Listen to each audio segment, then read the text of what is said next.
Abramos, irmãos, a palavra de Deus no Salmo 131. Daremos continuação à exposição dos salmos de romagem. Estamos chegando ao fim. 131, 132, 133 e o último é o 134. Então, mais um mês e nós devemos terminar essa série nos salmos de romagem. Salmos dos peregrinos. Esse é o salmo de número 12, é o 12º que nós estamos expondo da lista dos 15. Salmo 131. Senhor, não é soberbo o meu coração, e nem altivo o meu olhar.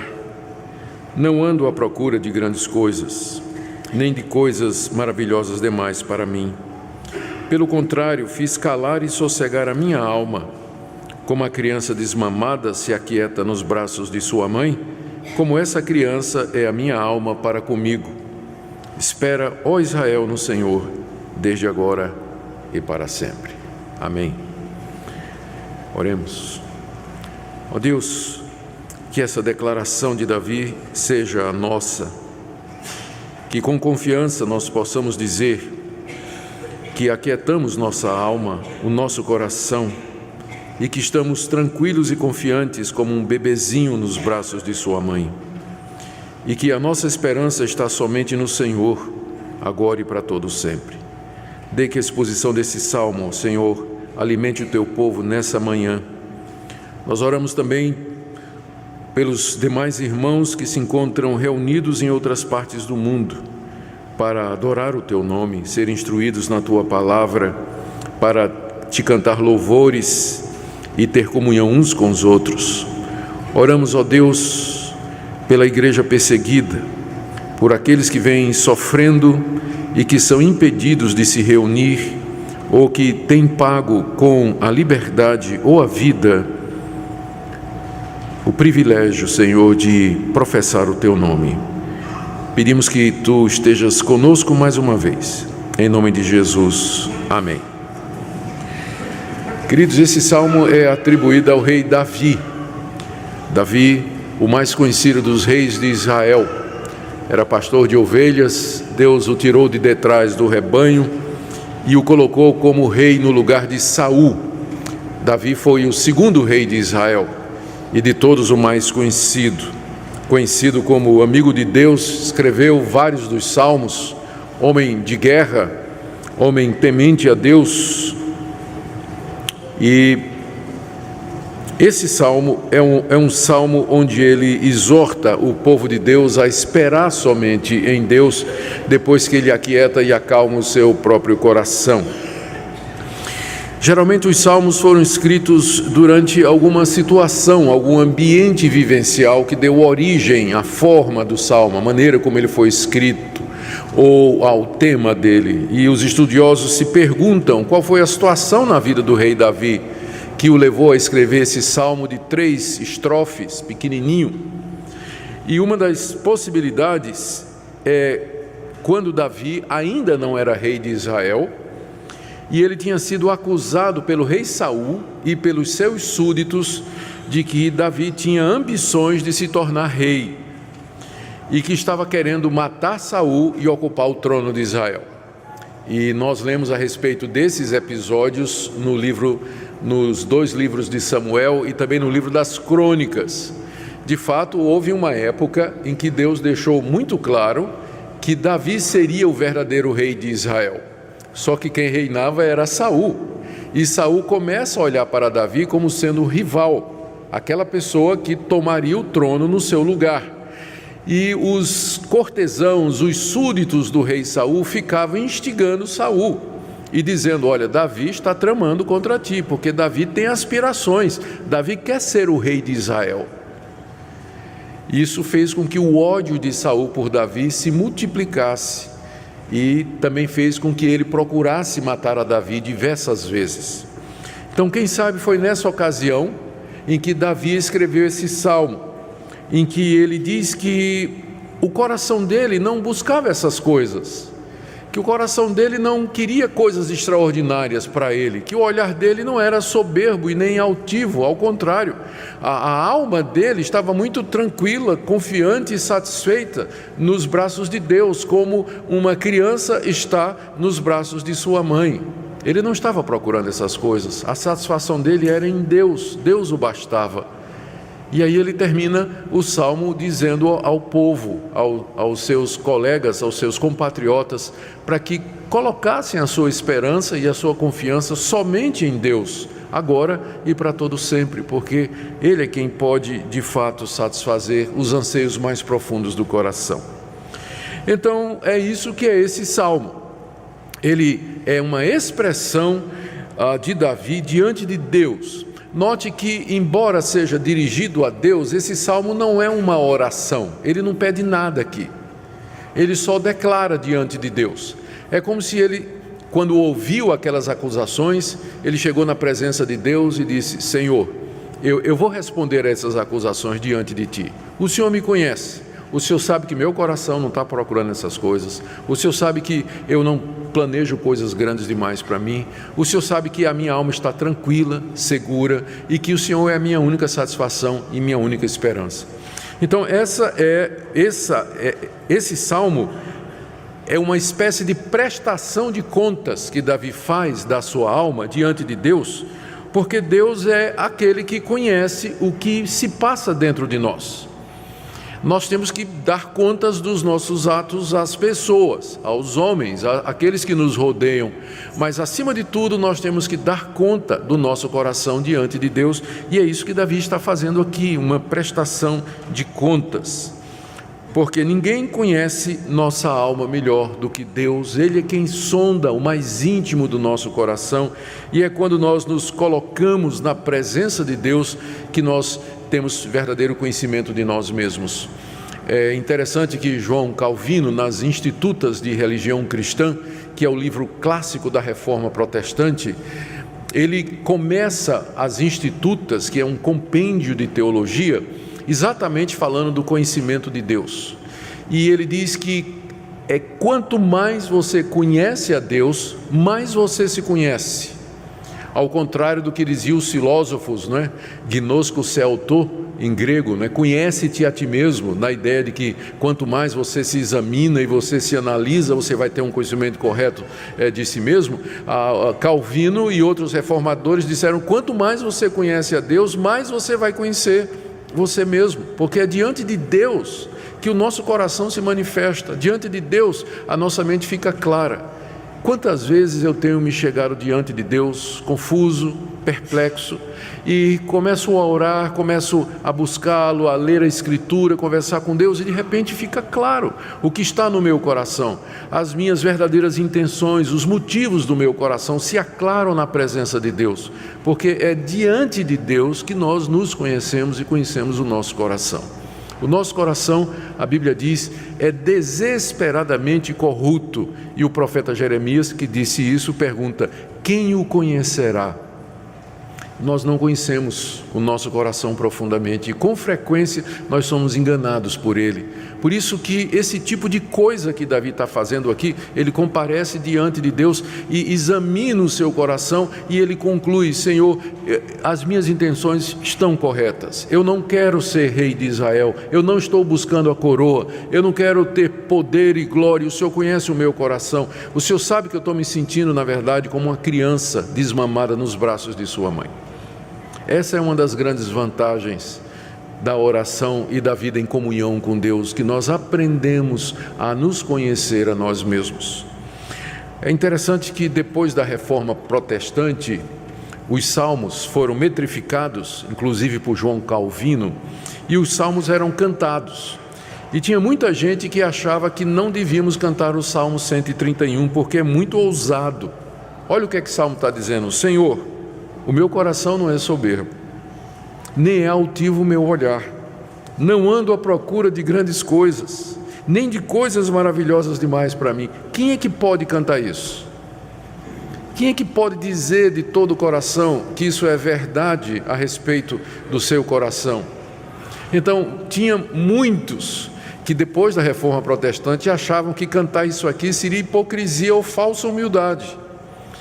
Mas uma resposta que se deu para isso é que os salmos foram escritos para nos ensinar. Nós podemos cantar um salmo como esse, podemos ler em conjunto um salmo como esse, como expressão do que vai na nossa alma, porque eles foram feitos para nos ensinar aquilo que nós devemos ser e de que maneira nós podemos obter o ideal que é colocado aqui. A gente pode ler esse salmo juntos, ainda que seja para dizer: ó Deus, faz com que o meu coração seja como Davi. Faz com que eu possa dizer isso de todo o coração, faz com que o meu coração seja humilde, como o de Davi, para que eu possa declarar essas verdades diante de Ti. Então, é isso que é esse salmo, é uma prestação de contas, é uma avaliação sincera das intenções do coração diante de Deus e que deveria ser cantado pelos peregrinos à medida que eles caminhavam para Jerusalém, dizendo que a confiança deles estava somente em Deus, assim como uma criança depende, confia e descansa nos braços da sua mãe. Vamos ver então os 3 versículos que aqui nós temos. No primeiro versículo, Davi nega que está sendo movido pela soberba. No segundo versículo, ele diz qual o verdadeiro estado da sua alma, ele aquietou a sua alma. E no terceiro versículo, ele exorta o seu povo a confiar somente em Deus. Então, em primeiro lugar, verso 1, Davi nega que está sendo movido pela soberba. Senhor, não é soberbo o meu coração, não é altivo o meu olhar, não ando à procura de grandes coisas e nem de coisas maravilhosas demais para mim. Se a situação em que Davi escreveu esse salmo é aquela que eu descrevi no início, antes dele se tornar rei, sendo acusado de que ele tinha ambições políticas, então o salmo faz todo sentido. Ele está dizendo aqui: Senhor, não é soberbo o meu coração, ou seja, o meu coração não é orgulhoso. Eu não estou querendo ser rei, eu não estou querendo assumir uma posição de domínio e de glória sobre os demais membros do meu povo. Não há essa soberba no meu coração. Não é que Davi está dizendo que ele nunca foi soberbo, mas com respeito àquele assunto, o coração dele estava em paz. Em seguida ele diz: o meu olhar não é altivo. Ou seja, eu não olho para as pessoas de cima para baixo, que é um sinal de desprezo. Eu não menosprezo as outras pessoas como se eu fosse alguém e os outros não sejam nada. Não me considero maior ou acima das pessoas que estão ao meu redor. O meu olhar não é altivo. A gente sabe quando uma pessoa olha para a gente com altivez, né? O pessoal olha meio atravessado. Tem gente que sabe exatamente com o olhar dizer o seguinte: você não vale nada. Só com o olhar, né? A gente fica, a pessoa olha, só o olhar da pessoa a gente fica desse tamanhinho, né? Aquele olhar de desprezo, não precisa dizer nada. Mas Davi diz: Senhor, o meu olhar não é altivo, eu não estou olhando para as pessoas assim, exatamente porque o meu coração não é soberbo.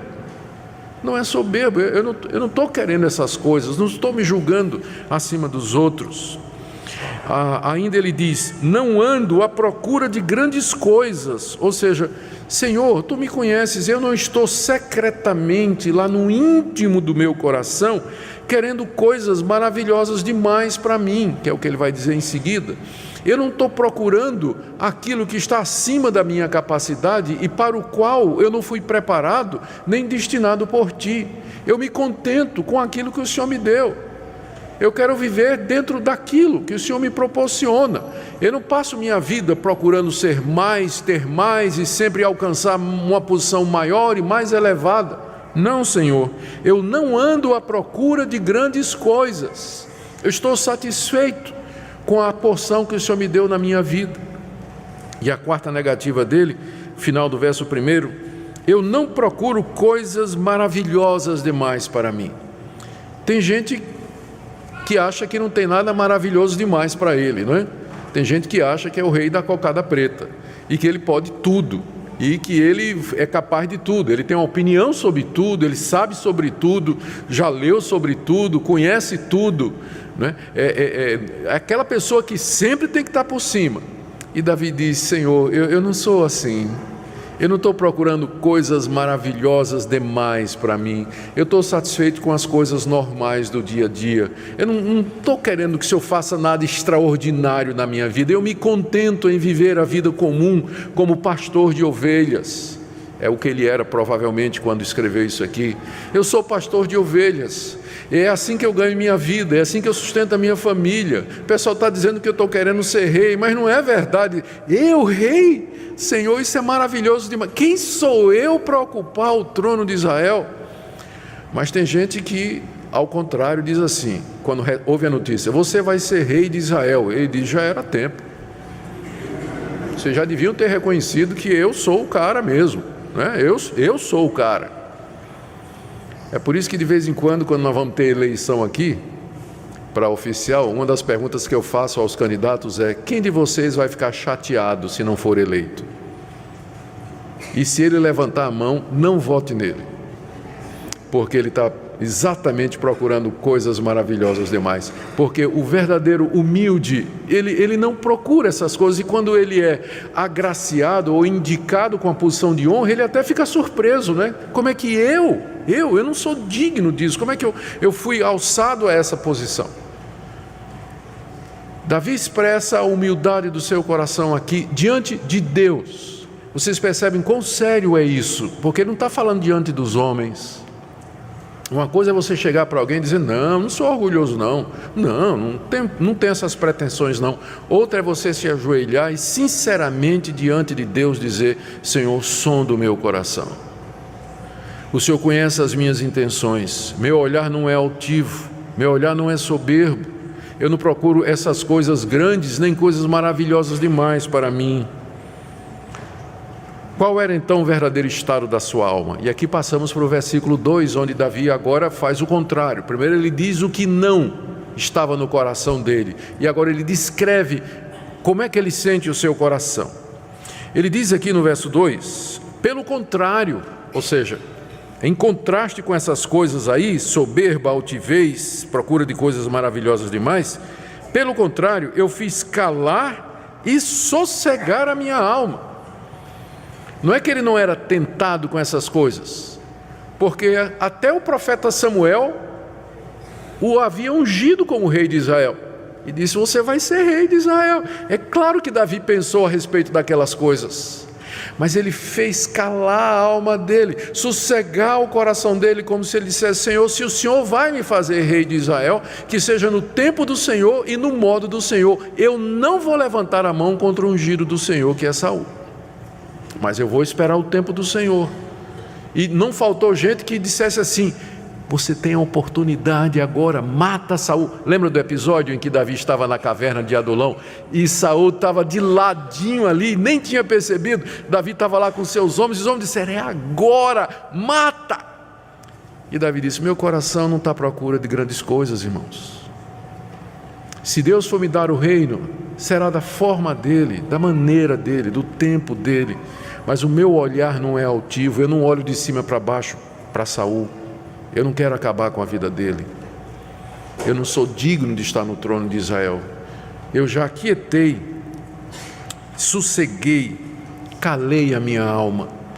Gente, que exercício extraordinário de humildade. Isso aqui chama-se domínio próprio, que é fruto do Espírito, e está lá em Gálatas capítulo 5. O fruto do Espírito é domínio próprio.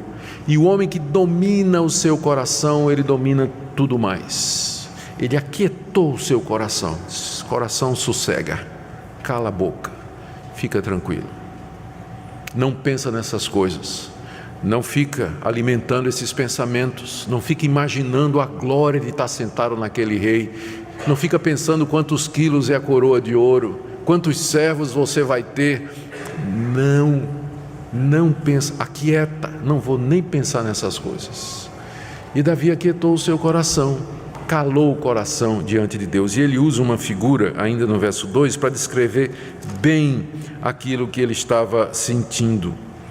Ele diz: como uma criança desmamada se aquieta nos braços de sua mãe, como essa criança é minha alma para contigo, ó Deus.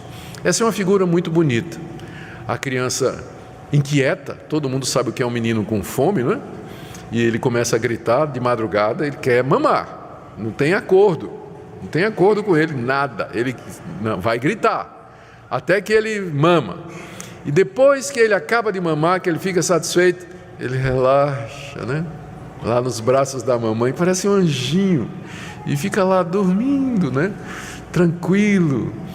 E Davi usa essa figura de uma criança que mamou e agora está satisfeita nos braços de sua mãe. Ele diz: da mesma forma que aquela criança está ali nos braços de sua mãe, a minha alma está nos teus braços, ó Deus.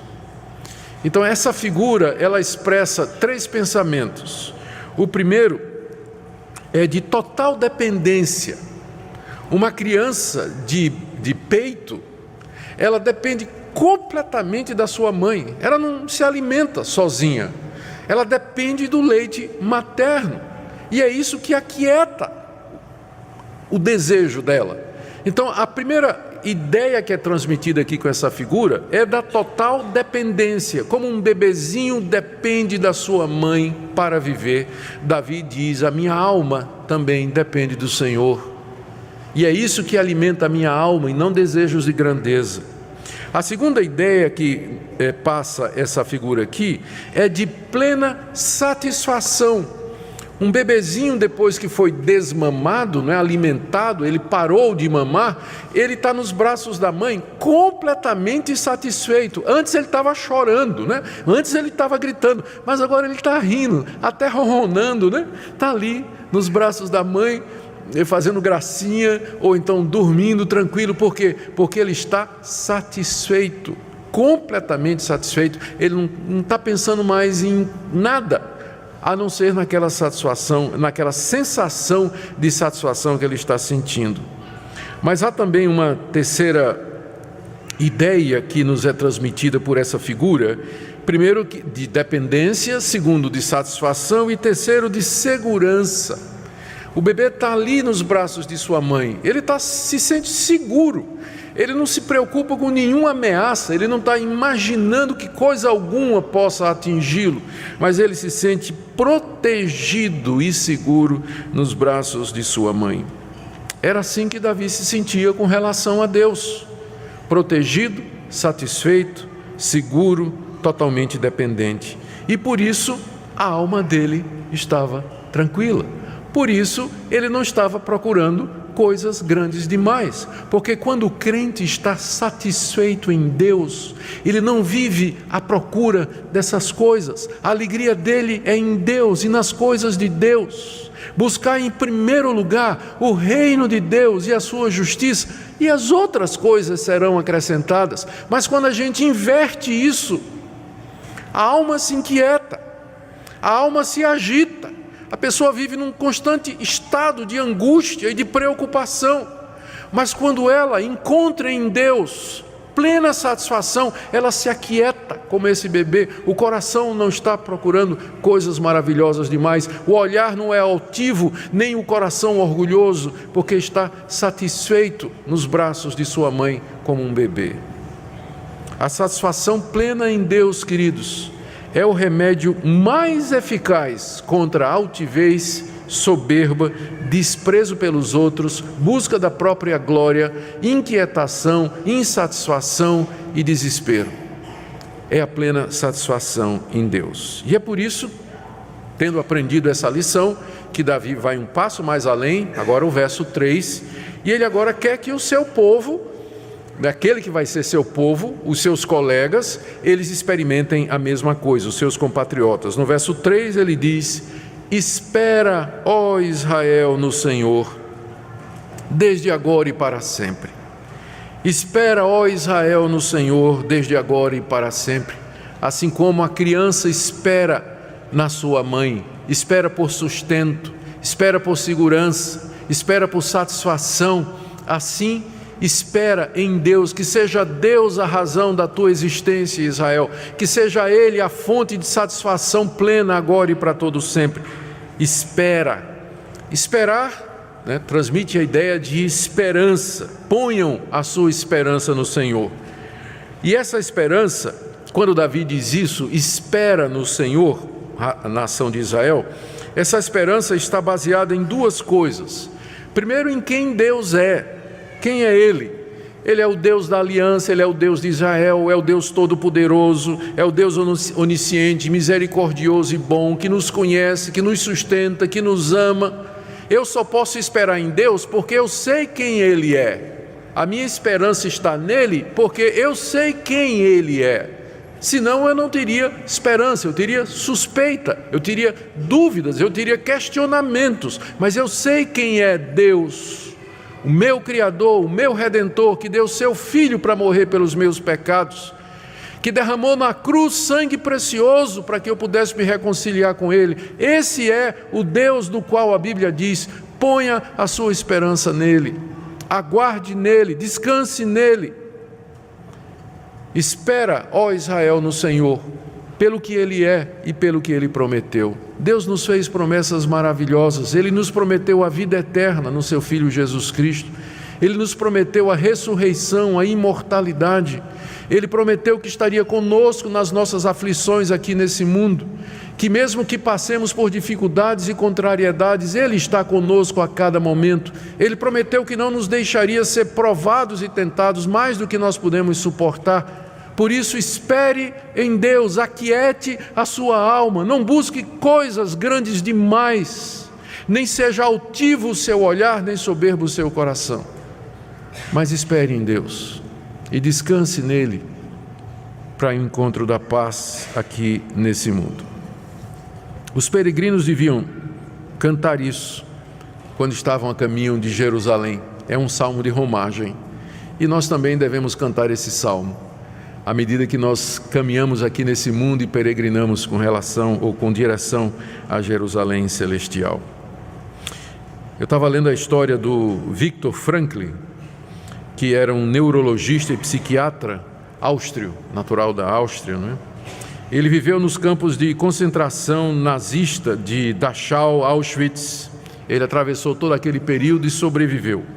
Ele disse que sobreviveu porque ele tinha esperança de que alguém viria libertar. Ele não era cristão, mas ele tinha esperança de que alguma coisa haveria de acontecer que quebraria o poder dos nazistas. E na sua biografia ele descreve como ele passou fome, sede, frio, doença, atacado de vermes, muito medo, mas ele sobreviveu porque ele tinha esperança. Mas aí ele narrou vários casos que ele encontrou de prisioneiros que perderam a esperança, que não tinha mais esperança. E quando o prisioneiro perdia a esperança, ele ficava deitado na cama, ele não levantava mais. Ele não obedecia a ordem dos nazistas, ele não comia, ele não fazia as suas necessidades no lugar certo, ele simplesmente ficava ali esperando para morrer. Viver sem esperança traz esse tipo de paralisia, inércia e morte. A nossa esperança como cristãos não está nas coisas grandes e maravilhosas, naquilo que nós podemos obter e conquistar com o nosso mérito, mas a nossa esperança que nos ajuda a viver nesse mundo está no Senhor, Deus de Israel, Criador dos céus e da terra, nosso Redentor. E nessa manhã eu queria convidar você a colocar a sua esperança somente nele. Talvez você esteja aflito, seu coração está turbado, seu coração está agitado, pensando numa série de coisas, mas eu queria que você no fundo do seu coração orasse esse salmo e dissesse: Senhor, aquieta meu coração, satisfaz a minha alma como uma criança, faz-me sentir a segurança que há nos teus braços, dê que eu viva em paz aqui nesse mundo, dê que eu confie em ti, nas tuas promessas, para que eu possa dar testemunho de quem tu és e que vale a pena servir ao Deus vivo, agora e para todo sempre. Amém. Fiquemos em pé, irmãos, e oremos, encerrando o nosso culto nesse instante.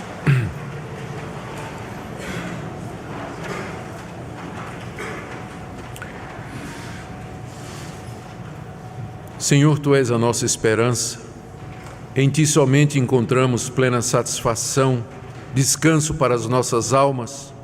Como Teu Filho um dia nos disse: vinde a mim todos vós que estáis cansados e oprimidos, e eu vos aliviarei. Oro, Senhor, pelo teu povo aqui reunido, por aqueles que estão inquietos, desesperançados, agitados, na busca de coisas grandes demais, coisas maravilhosas. Oro por aqueles cujo olhar é soberbo e cujo coração é altivo. Eu peço, Senhor, que a tua palavra cure, instrua, abençoe, repreenda, console e conforte nessa manhã. Que teu povo saia transformado daqui, depois de ouvir a tua voz, porque tua voz aquieta o coração e nos dá luz e instrução. Fica com teu povo nessa manhã, é o que nós te pedimos.